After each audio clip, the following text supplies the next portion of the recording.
స్థితి. అలాంటి స్థితిలో అభిమన్యుడు కోల్పోతే అర్జునుడు తిరిగి 24 గంటల్లో రణక్షేత్రంలోకి వచ్చాడు. ఆ మహానుభావుడు, ఆ గురువు ఏం చెప్పుంటాడు అర్జునుడికి? ఏం చెప్పినా ఆ దుఃఖం నుంచి బయటపడగలవా అంటే దీనికంటే అతీతమైనటువంటి ధర్మం ఏదైతే ఉందో దాన్ని బోధించేటువంటి వాడు గురువు అనేటువంటి పదానికి అర్హుడు కనుక కృష్ణుడు లోకానికే గురువు అయ్యాడు. అందుకే కృష్ణం వందే జగద్గురు. అన్ని మన ధర్మాల్లో అన్నిట్లకి సమాధానాలు ఉన్నాయి.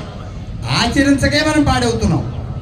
పిల్లల్ని స్కూల్కి దిగి వెళ్ళేటప్పుడు మేము చాలామందికి ఎక్కేస్తాం, ఏమండి పలానా కార్యక్రమం శివరాత్రి అంటే మా ఎల్కేజీ పిల్లలకి పరీక్షలండి, వాళ్ళని పెట్టి మేము ఉండాలి కదా అంటే వీడు రాడు, ఆయన రాలేడు.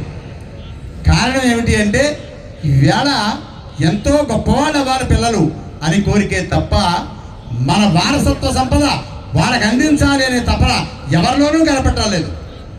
తండ్రి బడికి వెళ్ళేటువంటి పిల్లాన్ని తీసుకువెళ్ళి గుడికి తీసుకెళ్ళేవాడు. దండం పెట్టుకుంటుంటే కుర్రాడిగా చూస్తూ ఉండేవాడు. వారు అటు ఇటు చూస్తుంటే ఇలా చిన్నగా కొట్టి రేయ్ దేవుడికి దండం పెట్టుకో అనేవాడు. ఎందుకంటాడో తెలుసా ఈ మాట? భగవంతుడికి అటాచ్ అవ్వని వాడు ఎవరికి అటాచ్ అవ్వలేదు. కారణం ఏమిటి అంటే వాడికి నమ్మకం, మా నాన్న ఉన్నాడు, మా నాన్న చూసుకుంటాడు, ఏదన్నా అవసరం అయితే మా అమ్మ చూసుకుంటుంది, ఇదే ధైర్యంలో ఉన్నాడు.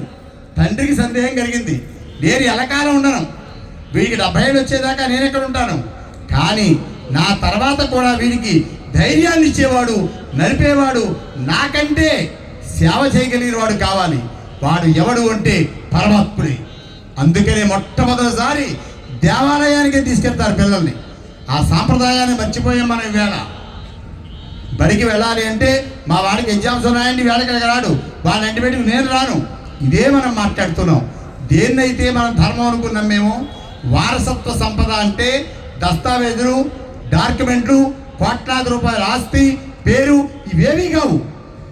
వారసత్వము అంటే తండ్రి చేసేటువంటి ధర్మాన్ని కొడుకు ఆచరించటం.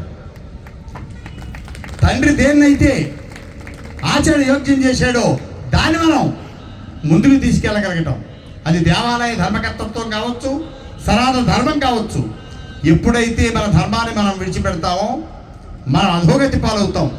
కృష్ణుడిని ఒక్క మాట అడుగుతుంది, అన్నా ఎవరూ కాపాడలేకపోయారు, నువ్వు ఆత్మత్రాణ పరాయణుడివి కాబట్టి ఈ వస్త్రాలు ఇచ్చి నువ్వు కాపాడేవు అంటే పరంధాముడు ఒక్క మాట అన్నాడు, అమ్మా నిన్ను నేను కాపాడలా, నీ ధర్మం నిన్ను కాపాడింది అన్నాడు. అదేంటి అన్నయ్య, నువ్వే కాపాడావు, ఇంకెవరున్నారు ఇంతమంది? ఎవ్వరూ సభికులు మాట్లాడలేదంటే ఒకే ఒక మాట అంటాడు,